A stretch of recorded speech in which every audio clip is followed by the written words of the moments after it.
단 하루, 아니 단 1시간 뒤에 당신의 생이 끝난다면 어떨까요? 지금 당신이 쥐고 있는 스마트폰, 통장 잔고, 내일로 미뤄둔 그 수많은 계획이 단 1분 만에 쓰레기 더미로 변하는 순간을 상상해 보셨습니까? 통계에 따르면 인간의 99%는 죽음의 문턱에서 내가 이룬 것보다 내가 하지 못한 것을 떠올리며 울부짖는다고 합니다. 지금부터 들려드릴 이야기는 단순히 아프리카에서 죽어가는 한 사냥꾼의 비극이 아닙니다. 이것은 바로 어제까지 오만하게 살았던 당신과 나의 거울 같은 기록입니다. 뜨거운 태양이 내리쬐는 탄자니아의 킬리만자로 산기슭, 그곳에 한 남자가 누워 있습니다. 이름은 해리입니다. 그는 소설가이자 사냥꾼이었지만 지금은 그저 썩어가는 고깃덩어리에 불과합니다. 그의 오른쪽 다리는 가시 하나에 찔린 작은 상처에서 시작해 이제는 시커멓게 죽어버린 궤저병으로 뒤덮였습니다. 고통은 이미 사라졌습니다. 신경이 죽어버렸기 때문입니다. 죽음은 가장 잔인한 방식으로 소리 없이 다가와 그의 발끝부터 야금야금 갉아먹고 있습니다. 곁에는 아름답고 부유한 아내 헬렌이 안절부절 못하며 서 있습니다. 그녀는 얼음을 깨고 술을 따르며 남자를 위로하려 애쓰지만 해리의 눈에 비친 그녀는 구원자가 아닙니다. 자신의 야성을 잠재우고 펜을 꺾게 만든 안락한 감옥의 간수일 뿐입니다. 남자는 하늘을 올려다봅니다. 그곳에는 죽음의 전령인 대머리 수리들이 원을 그리며 내려앉고 있습니다. 놈들은 서두르지 않습니다. 남자의 시간이 얼마 남지 않았음을 본능적으로 알고 있기 때문입니다. 이 남자의 다리가 썩어가는 모습은 마치 우리가 소중한 꿈을 방치했을 때 벌어지는 참극과 닮아 있습니다. 작은 가시 하나를 무시했던 대가는 다리 전체를 잘라내야 하는 절망으로 돌아왔습니다. 우리 인생도 마찬가지입니다. 귀찮다는 이유로 혹은 아직 시간이 많다는 착각 속에 방치한 사소한 나태함이 결국 영혼 전체를 부패하게 만듭니다. 해리는 지금 육체의 죽음보다 더 끔찍한 공포를 마주하고 있습니다. 그것은 바로 한 문장도 제대로 쓰지 못한 채 사라질지도 모른다는 예술가의 허무함입니다. 그는 화려한 파티와 값비싼 술, 그리고 부유한 여자들의 치맛자락 속에서 자신의 재능을 야금야금 팔아치웠습니다. 이제 그는 깨닫습니다. 죽음은 사자처럼 당당하게 오는 것이 아니라 하이에나처럼 비겁하고 끈적하게 다가온다는 사실을 말입니다. 텐트 밖의 하이에나는 낄낄거리며 그의 종말을 비웃고 있습니다. 해리는 그 비웃음을 견딜 수 없습니다. 그래서 그는 가장 가까운 사람인 아내에게 독서를 내뱉기 시작합니다. 사랑이 증오로 변하는 순간은 찰나입니다. 내가 실패한 이유를 남의 탓으로 돌릴 때 인간은 가장 비겁해지기 마련입니다. 해리는 과연 이 비참한 구덩이에서 벗어날 수 있을까요? 아니면 썩어가는 다리와 함께 무덤 속으로 처박히게 될까요? 이제 그의 머릿속에서 잠자고 있던 진짜 이야기들이 소용돌이치기 시작합니다. 그가 평생을 바쳐 쓰고 싶었지만 끝내 쓰지 못했던, 차마 입 밖으로 꺼내지 못했던 그 처절한 기억들이 폭포수처럼 쏟아지려 합니다. 과연 그 기억 속에 숨겨진 성공의 비밀은 무엇일까요? 가장 찬란했던 순간을 나중에 기록하겠다는 말은 어쩌면 영원히 기록하지 않겠다는 자기기만일지도 모릅니다. 해리는 지금 그 기만의 대가를 치르고 있습니다. 육체가 썩어가는 고통보다 그를 더 괴롭히는 것은 머릿속에서만 맴돌다 사라질 운명에 처한 수만 개의 문장입니다. 여러분, 혹시 여러분의 서랍 속에도 언젠가 하겠다며 미뤄둔 꿈의 목록이 곰팡이 쓴 채 방치되어 있지는 않습니까? 해리는 지금 그 곰팡이 쓴 기억들을 하나씩 꺼내어 먼지를 털어내 봅니다. 하지만 그것은 위로가 아니라 고문입니다. 그는 파리의 가난한 거리에서 보냈던 그 치열했던 겨울을 떠올립니다. 배가 고파서 비둘기를 잡아먹으면서도 펜을 놓지 않았던 그 시절. 그의 문장은 날이 선 칼처럼 예리했습니다. 그때의 그는 아무것도 없었지만 모든 것을 가질 준비가 되어 있었습니다. 그러나 지금의 그는 모든 것을 가졌지만 아무것도 쓸 수 없는 빈 껍데기가 되었습니다. 그는 자신의 재능을 야금야금 갉아먹은 것이 세월이 아니라 바로 자기 자신이었다는 사실을 직시합니다. 기억의 파편은 고통스럽게 이어집니다. 전쟁터에서 목격했던 그 처절한 죽음들, 오스트리아의 설원에서 맛보았던 그 차가운 생명력, 그리고 수많은 여자의 품에서 속삭였던 공허한 사랑의 맹세들까지. 해리는 이 모든 것을 완벽한 소설로 써내겠다고 다짐하며 소중히 아껴두었습니다. 하지만 아끼고 아껴둔 그 기억들은 이제 그를 조롱하는 환영이 되어 텐트 안을 떠다닙니다. 내가 우리를 배신했어 라고 속삭이는 환청에 그는 머리를 감싸주지만 이미 늦었습니다. 재능은 저축할 수 있는 자산이 아닙니다. 매일같이 태우지 않으면 재가 되어 주인의 눈을 가리는 먼지가 될 뿐입니다. 해리는 이제 비로소 깨닫습니다. 자신이 미뤄왔던 것은 기록이 아니라 바로 자기 자신의 삶이었다는 것을 말입니다. 시청자 여러분, 오늘 당신이 미뤄둔 그 한 걸음이 내일 당신의 목을 조르는 밧줄이 될 수도 있다는 사실이 두렵지 않으십니까? 해리는 이제 이 지독한 회상의 늪에서 벗어나기 위해 마지막 발악을 시작합니다.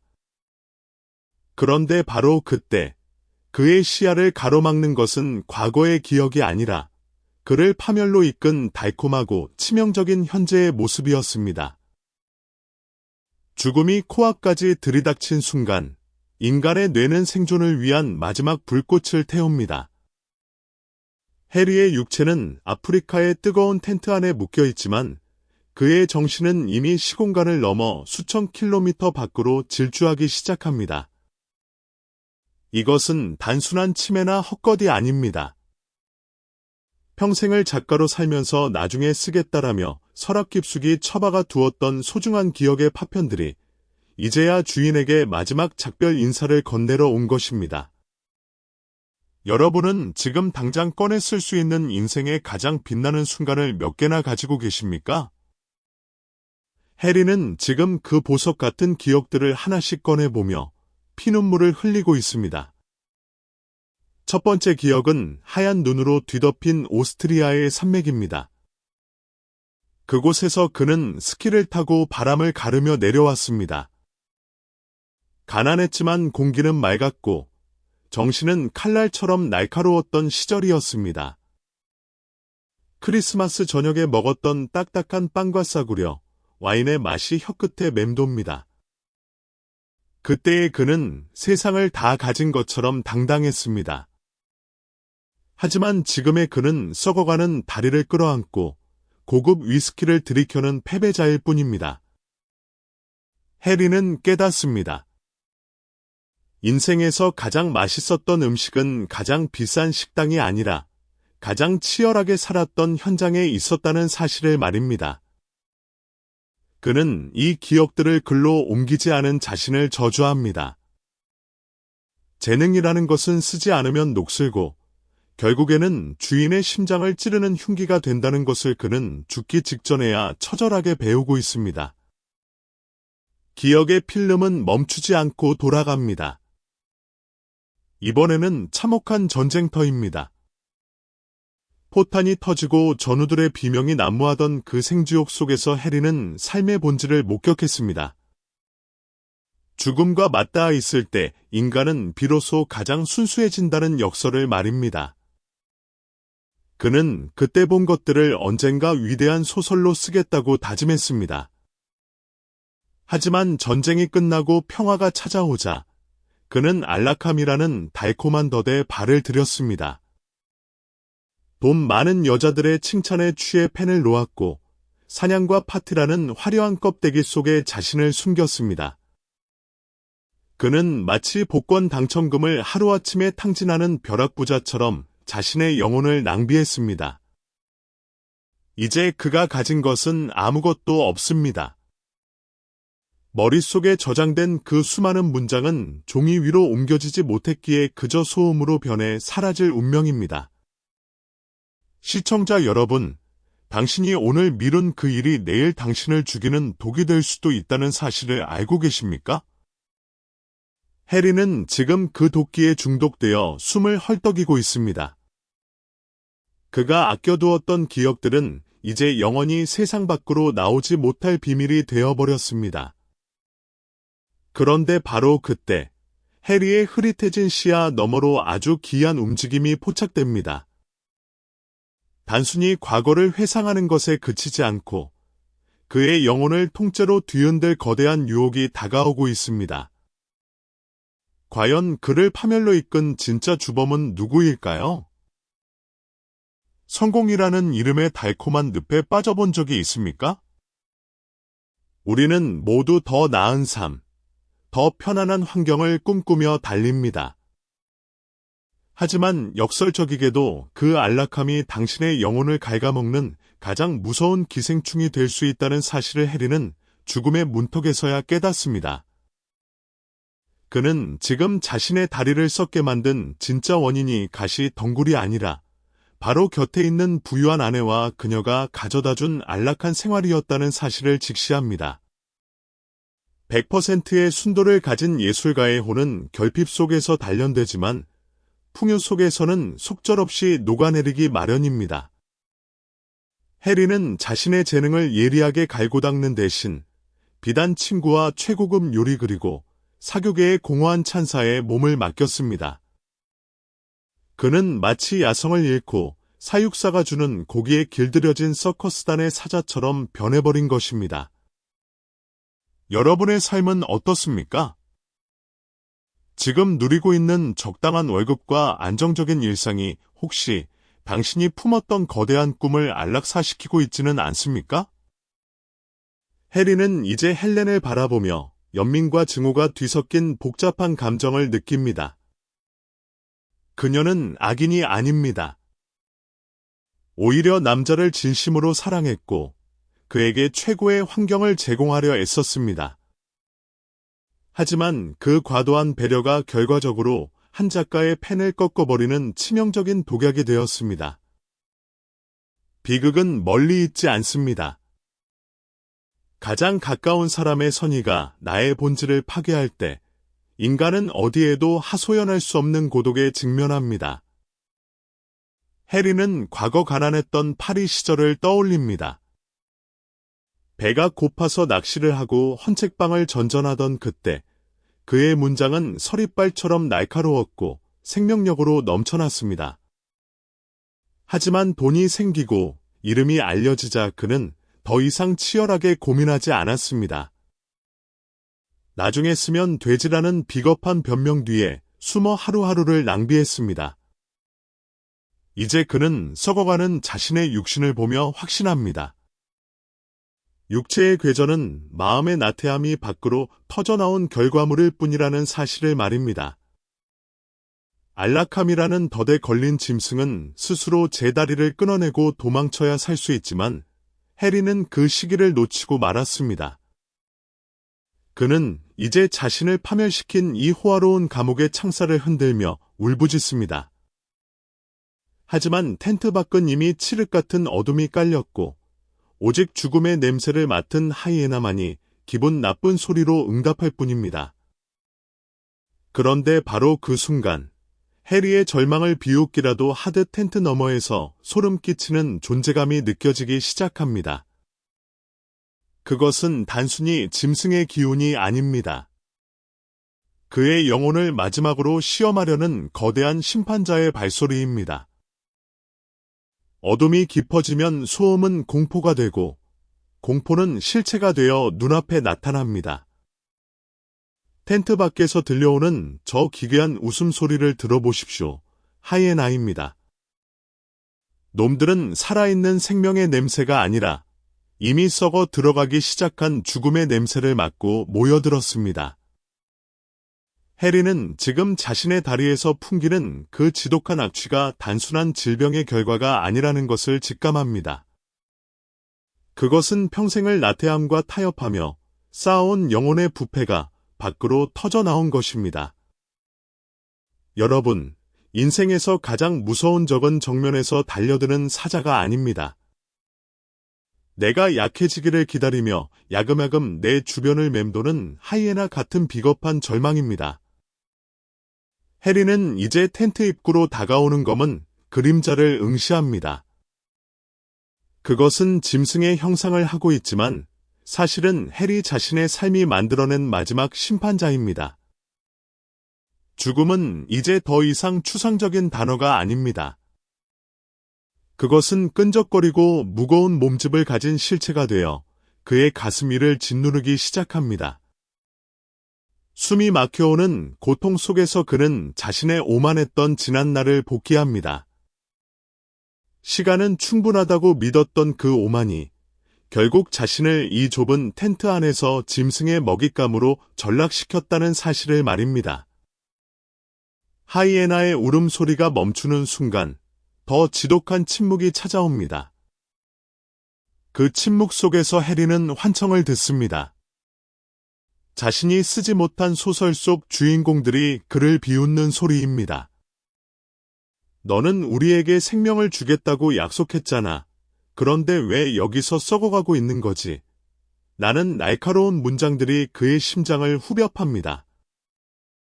시청자 여러분, 당신이 가슴속에 묻어둔 그 수많은 언젠가라는 약속들이 지금 당신을 향해 칼날을 갈고 있지는 않습니까? 해리는 이제 깨닫습니다.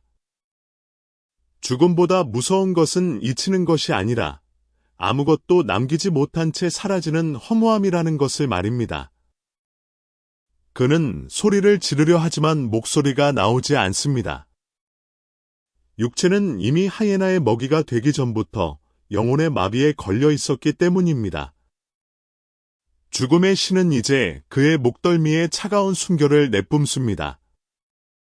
모든 것이 끝났다고 생각한 그 찰나, 해리의 흐릿한 눈동자에 믿을 수 없는 광경이 펼쳐집니다. 어둠을 뚫고 한 줄기 빛이 비치기 시작한 것입니다. 그것은 구원의 서막일까요? 아니면 마지막 발악이 만들어낸 잔인한 신기루일까요? 인간은 죽음의 문턱에서야 비로소 가장 정직한 거울을 마주하게 됩니다. 해리의 텐트 안을 가득 채웠던 그 지독한 증오와 냉소가 서서히 걷히고 이제는 뼈저린 후회와 고요한 수용만이 남았습니다. 그는 곁에서 울다 지쳐 잠든 아내 헬렌을 가만히 응시합니다. 조금 전까지만 해도 그녀를 자신의 재능을 갉아먹은 기생충이라 비난하며 모진 말을 내뱉었지만 사실 그는 알고 있었습니다. 자신을 파괴한 것은 그녀의 돈이 아니라 그 돈이 주는 안락함에 스스로 굴복한 자신의 비겁함이었다는 사실을 말입니다. 여러분, 우리는 종종 자신의 실패를 환경 탓, 사람 탓으로 돌리며 도망치곤 합니다. 하지만 인생의 가장 결정적인 순간에 우리를 배신하는 것은 외부의 적이 아니라 타협이라는 이름으로 내면에서 자라난 괴물입니다. 해리는 이제 비로소 자신의 죄를 고백합니다. 그것은 살인도 절도도 아닌 신이 주신 고귀한 재능을 게으름이라는 쓰레기통에 처박아버린 죄입니다. 이 고해성사는 누구를 향한 것도 아닙니다. 오직 자기 자신과 자신이 끝내 쓰지 못한 수만 개의 문장을 향한 마지막 사죄입니다. 죽음이 가까워질수록 해리의 정신은 오히려 투명해집니다. 그는 이제 아내를 용서하고 무엇보다 자기 자신을 용서하려 노력합니다.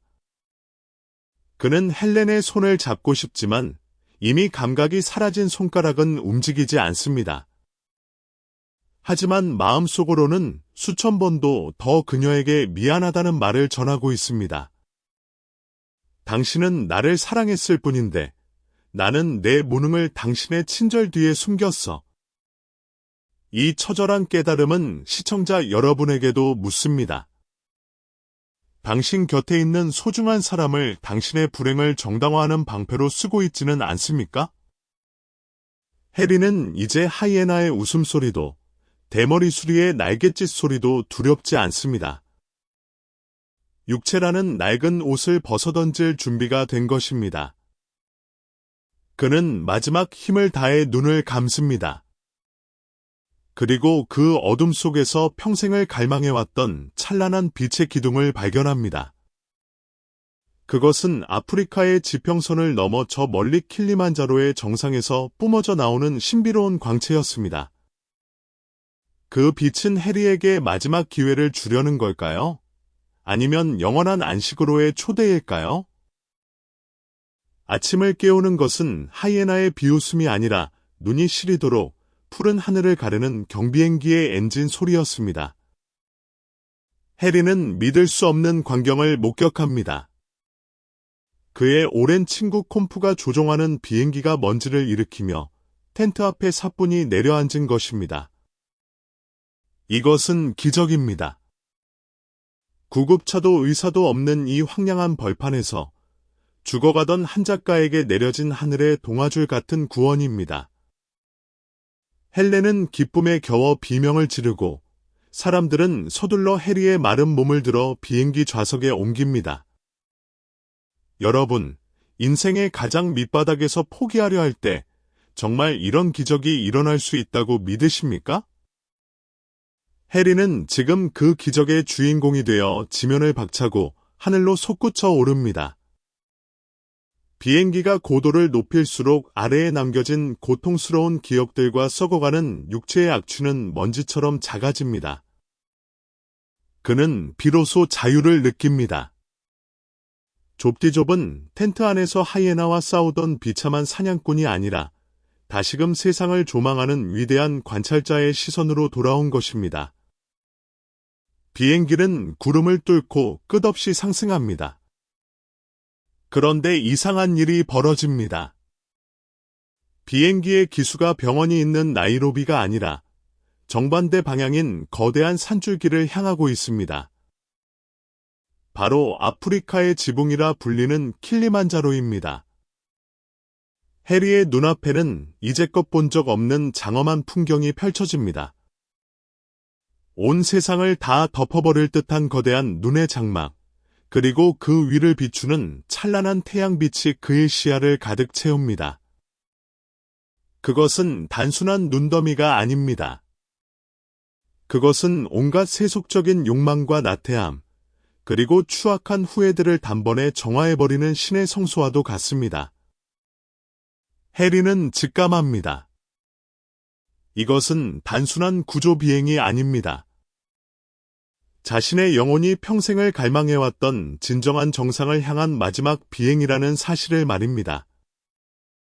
시청자 여러분, 당신이 그토록 오르고 싶어 했던 당신만의 킬리만자로는 어디입니까? 해리는 지금 그 눈부신 정상을 향해 손을 뻗습니다. 하지만 바로 그 찰나, 비행기 조종석에 앉아있던 친구 콤프가 뒤를 돌아보며 기괴한 미소를 짓습니다. 과연 이 비행의 종착역은 어디일까요? 적막한 텐트 안에 헬렌의 비명 섞인 부름이 공기를 가릅니다. 잠에서 깨어난 그녀가 본 것은 경비행기의 엔진 소리도 찬란한 눈의 궁전도 아니었습니다. 침대 위에 놓인 것은 차갑게 식어버린 남편의 시신뿐입니다. 우리가 목격한 그 장엄한 비행은 결국 해리의 영혼이 임종 직전 마지막으로 쏘아 올린 처절한 환상이었습니다. 비행기는 나이로비로 향하지 않았고 친구 콤프는 애초에 오지 않았습니다. 죽음은 그에게 현실의 구원을 허락하는 대신 오직 정신만이 도달할 수 있는 가장 높은 곳을 보여주며 그의 숨통을 끊어놓았습니다. 여러분, 이것이 해밍웨이가 우리에게 던지는 가장 잔인하고도 아름다운 질문입니다. 당신이 숨을 거두는 그 마지막 1초에 당신의 영혼은 과연 어디를 향해 날아오를 것 같습니까? 썩어가는 현실의 텐트에 머물 것입니까? 아니면 꿈꾸던 설산의 정상으로 도망칠 것입니까? 소설의 서두에는 기묘한 구절이 등장합니다. 킬리만자로의 서쪽 봉우리 인근에는 얼어 죽은 표범의 사체가 하나 있습니다. 아무도 그 높은 곳까지 표범이 무엇을 찾아 헤매다 죽었는지 설명하지 못합니다. 이제 우리는 압니다. 그 표범은 바로 해리 자신이었고, 동시에 본질적인 성취를 갈망하는 우리 모두의 투영입니다. 비록 육신은 평지에서 비루하게 썩어갔을지언정, 마지막 순간 해리는 먹잇감을 찾는 하이에나가 아닌 정상을 향하는 표범의 길을 택했습니다. 그는 비록 한 줄의 문장도 새로 쓰지 못했지만 죽음이라는 거대한 마침표를 찍음으로써 자신의 인생을 하나의 비극적인 걸작으로 완성했습니다. 시청자 여러분, 당신의 인생이라는 원고지는 지금 어떤 문장들로 채워지고 있습니까? 나중에 쓰겠다고 비워둔 그 여백이 결국 당신을 삼키는 어둠이 되지는 않을까요? 킬리만자로의 눈은 차갑지만 그 정상에 오른 자만이 느낄 수 있는 정적은 무엇보다 뜨겁습니다. 오늘 당신이 밀어둔 그 가시 하나를 뽑아내지 않는다면 당신의 정상 또한 영원히 닿을 수 없는 환상 속에만 존재할지도 모릅니다.